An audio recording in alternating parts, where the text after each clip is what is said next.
My military background is I joined the military in 1997, went to basic training in Fort Sill, Oklahoma, AIT, Gulfport, Mississippi. I was stationed in Fort Polk, Louisiana for 2 years. While I was there, I deployed to Nicaragua for hurricane relief when Hurricane Mitch went through Central America. I got off of active duty in January of 2000, joined my reserve unit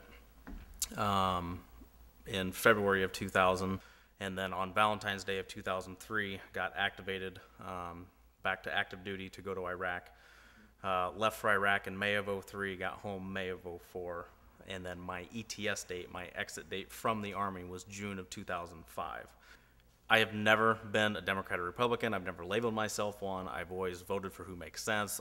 I have conservative views. I have liberal views. I did not vote for the first time in my life until the presidential race 4 years ago. That was the first time I had ever voted. As I've gotten a little older and gone to school and started to become educated, I'm starting to see all the issues that are out there.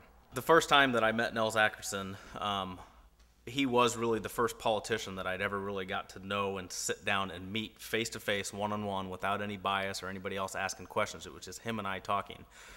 And before I went in to meet him, I made up my mind that I was not going to allow him to spin anything that would make everything sound good, but me know on the inside, oh, I know what he's trying to do. I was just prepared for that.